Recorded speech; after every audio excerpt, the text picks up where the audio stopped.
आज के लेक्चर में हमने रेजोनेंस कंसेप्ट को रिवाइज करना है। फर्स्ट इसकी डेफिनेशन है the phenomena in which two or more living structures can be written for a compound which involve identical position of atoms is called resonance. एक ऐसा प्रोसेस जिसमें एक कंपाउंड के लिए दो या दो से ज्यादा स्ट्रक्चर्स ड्रा हों उसको कहते हैं रेजोनेंस। उसके बाद जो असल स्ट्रक्चर होता है उसको हम कहते हैं resonance hybrid. Actual structure is called resonance hybrid.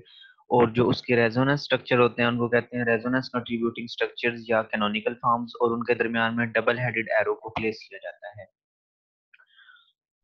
For example benzene के 5 रेजोनेंस स्ट्रक्चर्स हैं, तो इन जो 5 रेजोनेंस स्ट्रक्चर्स हैं इनको हम रेजोनेंस कंट्रीब्यूटिंग स्ट्रक्चर्स भी कहते हैं और कैनोनिकल फॉर्म्स भी कहते हैं। तो ये पांचों को हम क्या कह सकते हैं? Canonical forms, resonance contributing structures या कैनोनिकल फॉर्म्स हैं ये सब।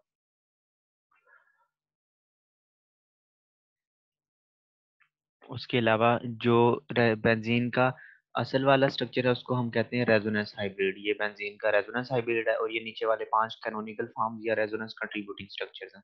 अब इनमें जो फर्स्ट टू वाले हैं ये कैक्यूल के हैं और जो नेक्स्ट 3 हैं ये डाइवर्स के हैं। फर्स्ट टू वालों की स्टेबिलिटी ज्यादा है, जिसकी स्टेबिलिटी ज्यादा हो उसकी एनर्जी लो होती है, तो इन दोनों की कंट्रीब्यूशन ज्यादा है। जो नेक्स्ट 3 है इनमें जो दरमियान वाली बॉन्ड है ये लॉन्गर है, जो लॉन्गर बॉन्ड होती है वो वीकर होती है, इस वजह से ये अनस्टेबल है, एनर्जेटिकली अनफेवरेबल है, इसलिए इन तीनों की जो कंट्रीब्यूशन है ये कम है।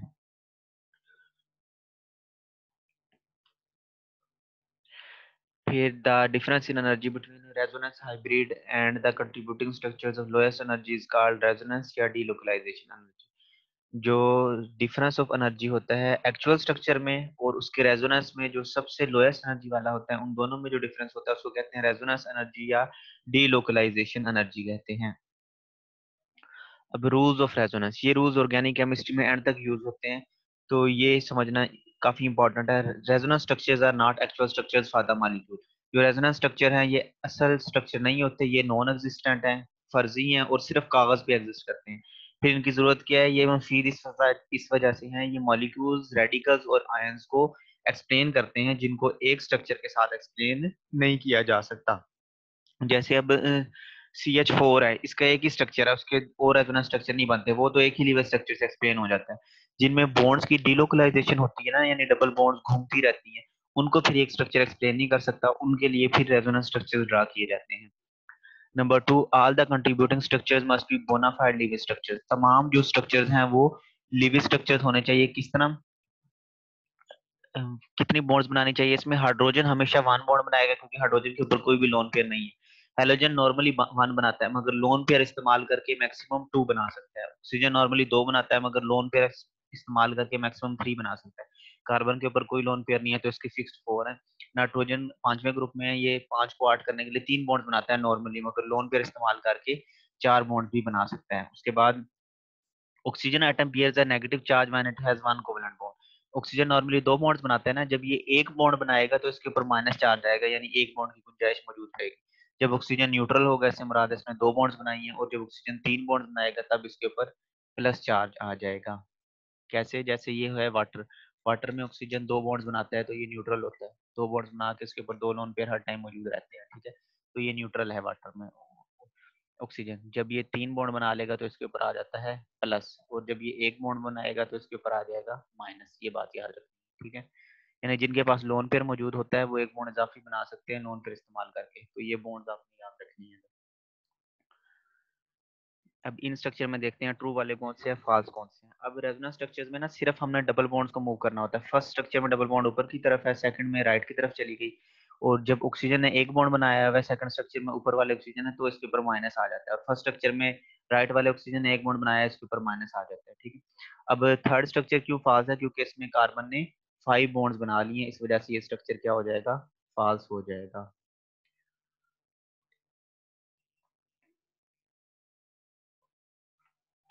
अब जिन स्ट्रक्चर के एग्जांपल में दो दो हैं उनमें से आपको जो इजी लगे आपने वो एक एग्जांपल कर लेनी है। अब इस स्ट्रक्चर में देखो, ये है एसिटिक एसिड का formula CH3C double bond OOH। तो इधर दोनों ऑक्सीजन अभी न्यूट्रल है, ये एक ऑक्सीजन जब 2 बॉन्ड बना लेता है उसके ऊपर 2 लोन पेयर मौजूद रहते हैं। अब नेक्स्ट स्टेप में डबल बॉन्ड जब राइट साइड पे आ गया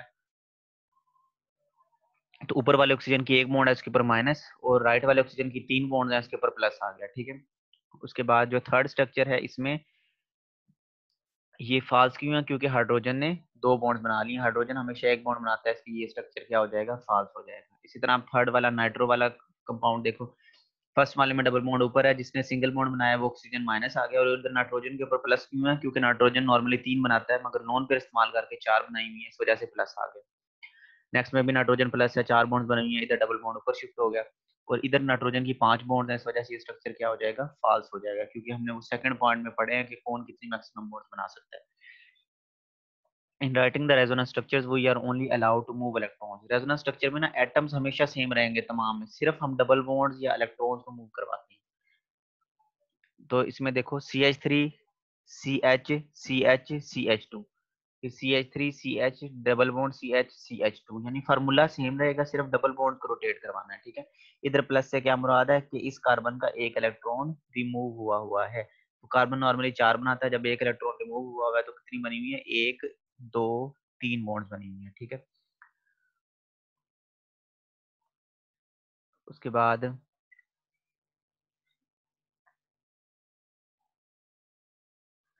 ये CH3 CH double bond CH, इधर ये डबल बॉन्ड है। उसके बाद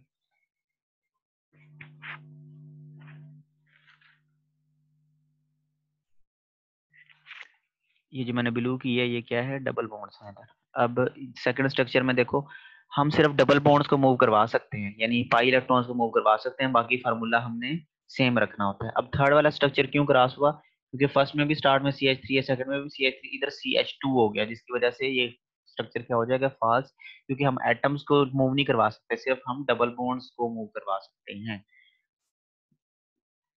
अब इसी तरह नीचे वाली एग्जांपल में देखो, इधर C डबल बॉन्ड O है और B वाले में COH है, इस वजह से ये रेजोनेंस स्ट्रक्चर नहीं है, क्योंकि रेजोनेंस स्ट्रक्चर में सिर्फ सिर्फ डबल बॉन्ड या चार्ज मूव करते हैं, जबकि एटम्स वो सेम रहते हैं। इसमें स्ट्रक्चर ए में कार्बन डबल बॉन्ड O है, स्ट्रक्चर बी में कार्बन OH, इस वजह से ये अब रेजोनेंस स्ट्रक्चर नहीं है, बल्कि डिफरेंट फॉर्म्स हैं, डिफरेंट कंपाउंड्स हैं।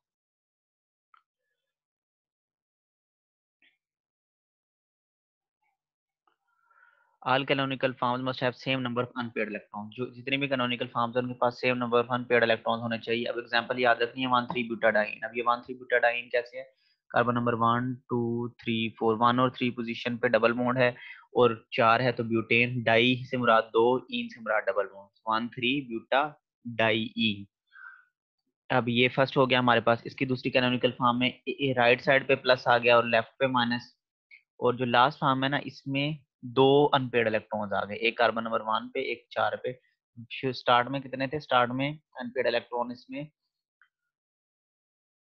जो, because it has 2 unpaired electrons, जो हमारे पास स्ट्रक्चर 3 है ना, ये फॉल्स है। क्यों, क्योंकि इसके पास 2 अनपेड इलेक्ट्रॉन है, जबकि जो बाकी कैनोनिकल फॉर्म्स हैं इसकी 1 और 2, उसके अंदर कोई भी अनपेड इलेक्ट्रॉन नहीं है, इसलिए ये क्या हो जाएगा, क्रॉस, क्योंकि अनपेड इलेक्ट्रॉन्स क्या रहने चाहिए, सेम रहने चाहिए। फिर all atoms involve in resonance must lie in a plane, ठीक है। जब रेजोनेंस होती है ना, डबल बॉन्ड्स मूव करती हैं, उसके लिए तमाम एटम्स का सेम प्लेन में मौजूद होना जरूरी है, ठीक है। जब वो सेम प्लेन में मौजूद नहीं होंगे, फिर रेजोनेंस नहीं हो सकती। रेजोनेंस नहीं होगी तो फिर डबल बॉन्ड एक जगह पे फिक्स रहती है। फॉर एग्जाम्पल इधर सवाल बन सकता है, why 2,3 ditertbutyl butadiene behaves like a non conjugated compound, ठीक है। अब ये नॉन कंजुगेटेड कंपाउंड के तौर पर क्यों बिहेव करता है, क्योंकि इसमें जो लार्ज टर्शरी ब्यूटाइल ग्रुप्स हैं, ये स्ट्रक्चर को ट्विस्ट कर देते हैं, और डबल बॉन्ड्स सेम प्लेन में नहीं रहती, डबल बॉन्ड डिफरेंट प्लेन में हो जाएंगी, तो जो पाई इलेक्ट्रॉन्स हैं वो ओवरलैप नहीं कर सकेंगे और डीलोकलाइजेशन नहीं होगी। तो ये इसका जवाब है, ठीक है। इसी तरह साइक्लो ऑक्टाटेट्राइन क्यों रेजोनेंस शो नहीं करता, क्योंकि साइक्लो ऑक्टाटेट्राइन में alternate single and double bond तो मौजूद हैं, मगर ये रेजोनेंस रेजोनेंस शो इसलिए नहीं करता क्योंकि ये नॉन प्लेनर है और इसकी टब जैसी शेप है, नॉन प्लेनर है और इसकी टब जैसी शेप है। अब इनकी एग्जांपल कौन सी, ये था 2,3 डाइटर्शी ब्यूटाइल बुटाडाइन, ये वाला कंपाउंड है, इसको हमने नंबरिंग दे दी 1 2 3, 1 2 3 और 4। अब 2 3 क्यों कहा, क्योंकि 2 3 पोजीशन पे इसको हम कहेंगे टर्शरी ब्यूटाइल। टर्शरी ब्यूटाइल की CH3 थ्राइस, और एक कार्बन और 3 कार्बन 4 हो गए तो ब्यूटाइल। 2 3 पोजीशन पे लगे हुए, 2 3 डाई टर्शरी ब्यूटाइल ब्यूटाडाइन। अब ये जो बल्की ग्रुप्स होते हैं ना, CH3 बल्की ग्रुप होता है, ये बल्कि ग्रुप ज्यादा जगह घेरते हैं। ये जब ज्यादा जगह घेरेंगे ये स्ट्रक्चर को ट्विस्ट कर देंगे, जिसकी वजह से डबल बॉन्ड्स डिफरेंट प्लेन्स में चले जाएंगे। जब डिफरेंट प्लेन हो जाएगा तो उनके अंदर डीलोकलाइजेशन नहीं होगी और ये नॉन कंजुगेटेड होगा, यानी ये डबल बॉन्ड्स फिर फिक्स रहेंगी, मूव नहीं कर सकते। इस तरह जो साइक्लोऑक्टा टेट्राइन है उसके साथ, इसमें अब टेट्राइन क्यों का, ऑक्टा क्यों का हमने, क्योंकि 8 कार्बन है, 1 2 3 4 5 6 7 8। ये टब शेप्ड है और नॉन प्लेनर है, इस वजह से इसके अंदर भी रेजोनेंस क्या होगी, नहीं होगी। ये दो सवाल इस टॉपिक इस पॉइंट में से होगा। उसके बाद the actual molecule is always more stable then any of its canonical form. जो एक्चुअल स्ट्रक्चर होता है ना वो अपनी कैनोनिकल फॉर्म से ज्यादा स्टेबल होता है। जैसे एलाइल केटाइन का जो स्ट्रक्चर है वो इसकी इन दोनों कैनोनिकल फॉर्म से ज्यादा स्टेबल है। ये जो एलाइल कटाइन है ना ये एग्जिस्ट ही इस फॉर्म में करता है। कटाइन होता है प्लस वाला, तो इसका जो एक कार्बन होता है उसके ऊपर प्लस होता है, यानी उसका एक इलेक्ट्रॉन रिमूव हुआ है।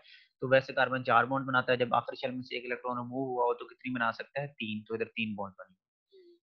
कंट्रीब्यूशन ऑफ रेजोनेंस स्ट्रक्चर, अब तमाम रेजोनेंस स्ट्रक्चर इक्वली कंट्रीब्यूट नहीं करते, जो जितना स्टेबल है उतना ज्यादा कंट्रीब्यूट करता है। जैसे बेंजीन में हमने 5 स्ट्रक्चर ड्रा किए थे, पहले 2 ज्यादा कंट्रीब्यूट करते हैं क्योंकि वो स्टेबल थे, आखिरी 3 कम कंट्रीब्यूट करते हैं, वो कम स्टेबल थे। तो इसका पॉइंट नंबर ए है 7 का, जिन स्ट्रक्चर में ज्यादा कोवेलेंट बॉन्ड्स हैं वो ज्यादा स्टेबल होंगे उनकी निस्बत जिनमें कम है। अब स्ट्रक्चर 1 में कितनी कोवेलेंट बॉन्ड्स हैं, गिनो, 1 2 3 4 5 5।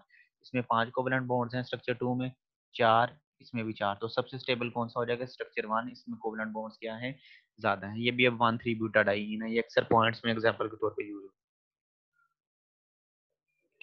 Second point, structures without a charge are more stable than those with charge separation. ऐसे स्ट्रक्चर जिनमें चार्ज मौजूद नहीं है, यानी प्लस माइनस मौजूद नहीं है, वो ज्यादा स्टेबल है उनकी निस्बत जिनमें प्लस माइनस मौजूद है। अब ये स्ट्रक्चर 1, इसके अंदर प्लस माइनस मौजूद नहीं है किसी भी स्ट्रक्चर के ऊपर, तो ये ज्यादा स्टेबल है बनस्पत 2 के।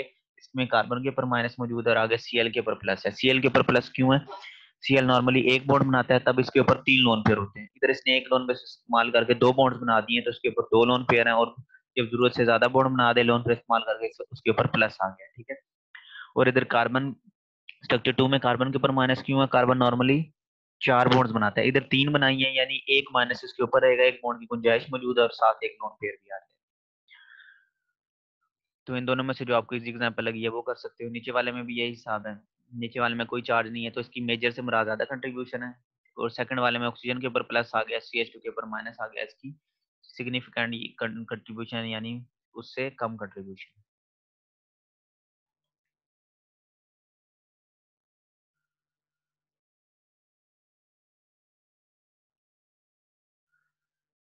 आप इधर से ये भी क्वेश्चन भी मान सकते हैं कि why vinyl chloride structure 1 makes larger contribution, while structure 2 makes less contribution। तो इसमें बता देना स्ट्रक्चर 1 में क्या है, 4 सेपरेशन नहीं है, स्ट्रक्चर 2 में 4 सेपरेशन मौजूद है। तो ये वाला किसके स्ट्रक्चर है, दोनों विनाइल क्लोराइड के स्ट्रक्चर है। इसी तरह अब ये वाला, इसमें स्ट्रक्चर जो 2 है इनकी ज्यादा कंट्रीब्यूशन है, इनके ऊपर कोई भी चार्ज नहीं है, ठीक है। जबकि स्ट्रक्चर नेक्स्ट वाले जो 3 है इनकी कम कंट्रीब्यूशन है, सिग्निफिकेंट कंट्रीब्यूशन, क्योंकि इनमें चार्ज मौजूद है। चार्ज मौजूद है कैसे, अब इधर जब नाइट्रोजन ने 4 बॉन्ड्स बना ली तो इसके ऊपर प्लस आ गया स्ट्रक्चर 3 में, ठीक है। और जब इसके ऊपर प्लस आ गया तो इसकी 4 बॉन्ड हो गई, और यानी नीचे वाली जो बॉन्ड थी ना वो ऊपर शिफ्ट हो गई, तो जहां बॉन्ड थी उसकी जगह फिर माइनस आ जाएगी। इधर माइनस क्यों आया, क्योंकि आपको पता है बेंजीन रिंग में हर कार्बन, बेंजीन रिंग का फार्मूला होता है C6H6, इसमें रिंग के ऊपर लगा हुआ है NH2, तो ये है एनिलीन। तो अभी हर कॉर्नर एक कार्बन को रिप्रेजेंट कर रहा है। अब इस कॉर्नर जहां माइनस मौजूद है इसकी बॉन्ड्स गिनो, 1 2, और एक हाइड्रोजन के साथ होती है जो छो नहीं होती, 3 बॉन्ड है, टोटल 4 बना सकता है, इसलिए इधर माइनस आ गया, यानी एक बॉन्ड की गुंजाइश मौजूद है। एक बार माइनस इधर आया, एक बार इसको नीचे ले गए, ठीक है, एक बार फिर दोबारा इस साइड पे आ गया, तो 3 बार हो गया रोटेट। अब डबल बॉन्ड किस तरह लगानी है, माइनस से गिनना शुरू करना है, माइनस के बाद आएगा सिंगल, फिर डबल, फिर सिंगल, फिर डबल। इसी तरह स्ट्रक्चर नंबर 4 में देखो, अब माइनस इधर मौजूद है तो लेफ्ट साइड पे सिंगल फिर डबल, इस तरह राइट पे सिंगल फिर डबल। फिर लास्ट स्ट्रक्चर में देखो, नीचे सिंगल फिर डबल फिर सिंगल फिर डबल, इस तरह इनको ड्रा कर। और इधर माइनस क्यों है, क्योंकि इधर कार्बन की 3 बॉन्ड्स हैं, बाकी स्ट्रक्चर में कार्बन की 4 बॉन्ड्स पूरी हैं, इस वजह से इधर माइनस है। फिर greater the charge separation less the stability, जितने चार्जों में गैप ज्यादा होगा चार्जेस में उतनी स्टेबिलिटी कम होगी। अब स्ट्रक्चर 2 में चार्जेस में गैप ज्यादा है तो उसकी स्टेबिलिटी कम है, स्ट्रक्चर 1 में चार्ज में गैप कम है तो उसकी स्टेबिलिटी 2 की निस्बत ज़्यादा है। स्ट्रक्चर भी like charges on same atom और एडजेसेंट एटम हाईली अनस्टेबल। ऐसे स्ट्रक्चर जिसमें लाइक चार्जेस एक जैसे चार्जेस सेम एटम या एडजेसेंट एटम पे हों वो अनस्टेबल होते हैं। अब ये वाला जो लास्ट स्ट्रक्चर है इसमें लाइक चार्जेस यानी Nb प्लस हो गया और दूसरा Nb प्लस हो गया, लाइक चार्जेस एडजेसेंट यानी साथ वाले एटम पे हों वो हाईली अनस्टेबल है, तो ये नेग्लिजिबल कंट्रीब्यूशन है, इसके ना होने के बराबर कंट्रीब्यूशन है। जबकि इनमें जो है लाइक चार्जेस नहीं है, डिफरेंट चार्जेस है, इसलिए इनकी कंट्रीब्यूशन मौजूद है। Structure with a negative charge on more electronegative atom are more stable than those in which negative charge is on less electronegative atom। अब ऐसे स्ट्रक्चर जिसमें negative charge more electronegative atom पे है, जैसे स्ट्रक्चर नंबर 1 ऑक्सीजन ज्यादा electronegative है, इसकी ज्यादा कंट्रीब्यूशन होगी, जबकि कार्बन ऑक्सीजन की निस्बत कम इलेक्ट्रोनेगेटिव है तो इसकी कम कंट्रीब्यूशन होगी स्ट्रक्चर 2। इस तरह नीचे वाली एग्जांपल भी हो जाएगी। इलेक्ट्रोनेगेटिविटी का आपको ट्रेंड पता है, लेफ्ट टू राइट ज्यादा होता है तो ऑक्सीजन छठे ग्रुप में है, इसकी ज्यादा होनी चाहिए, कार्बन चौथे में है, इसकी कम है, तो इस वजह से ऑक्सीजन पे जब माइनस चार्ज हो तो ये ज्यादा स्टेबल। अब इधर ऑक्सीजन के ऊपर 3 लोन पेयर क्यों है? जब ऑक्सीजन 2 बॉन्ड्स बनाता है ना तो इसके ऊपर 2 लोन पेयर होते हैं। अब इधर ऑक्सीजन ने एक बॉन्ड बनाई है यानी एक बॉन्ड की गुंजाइश मौजूद है, इस वजह से ऊपर एक माइनस चार्ज आ गया और एक ही इजाफी लोन पेयर आ जाएगा क्योंकि इसके पास गुंजाइश मौजूद है, तो ये 3 लोन पेयर आ जाते हैं। इक्विवेलेंट रेजोनेंस स्ट्रक्चर में एक equal contribution to resonance hybrid. जिन रेजोनेंस स्ट्रक्चर की एनर्जी इक्वल होती है ना उनकी कंट्रीब्यूशन भी इक्वल होती है। तो स्ट्रक्चर 2 और 3 अब एक जैसे ही हैं, एक में स्टार्ट में प्लस है एंड पे माइनस है, एक में एंड पे माइनस है स्टार्ट पे प्लस, तो इन दोनों की स्ट्रक्चर 2 और 3 की कंट्रीब्यूशन क्या हो जाएगी? बराबर हो जाएगी क्योंकि इनकी एनर्जी बराबर है, स्टेबिलिटी बराबर है। अब ऐसे स्ट्रक्चर जिनमें बॉन्ड एंगल और बॉन्ड लेंथ असल स्ट्रक्चर के साथ ज्यादा मिलते हैं उनकी कंट्रीब्यूशन ज्यादा होती है बनिस्बत उनके जिनमें बॉन्ड एंगल बॉन्ड लेंथ टेढ़े हों या खराब हों। तो फर्स्ट 2 वाले एक्चुअल बेंजीन के स्ट्रक्चर के साथ ज्यादा मिलते हैं जबकि लास्ट 3 वाले कम मिलते हैं, इसलिए इनकी कम कंट्रीब्यूशन। अब लास्ट पे greater the number of principal contributing structure of molecule greater the stability, जितने रेजोनेंस स्ट्रक्चर ज्यादा होंगे उतनी स्टेबिलिटी ज्यादा होगी। अब इधर सवाल आता है why nitrate ion is more stable then nitrite ion. Nitrate ion ये होता है NO3 नेगेटिव, ये नाइट्रेट आयन है, और नाइट्राइट आयन होता है NO2 नेगेटिव। नाइट्रेट आयन के 3 रेजोनेंस स्ट्रक्चर हैं, एक बार डबल बॉन्ड लेफ्ट पे फिर ऊपर फिर राइट पे, जबकि नाइट्राइट के 2 हैं। तो नाइट्रेट के 3 रेजोनेंस स्ट्रक्चर हैं तो इसकी ज्यादा स्टेबिलिटी हो जाएगी, नाइट्राइट के 2 हैं तो इसकी कम स्टेबिलिटी हो जाएगी क्योंकि इसमें घूमने के लिए डबल बॉन्ड को सिर्फ 2 जगह मिलती है। ये एक सवाल हो गया। दूसरा, estate ion is more stable then acetic acid. Estate ion acetic acid से क्यों ज्यादा स्टेबल है?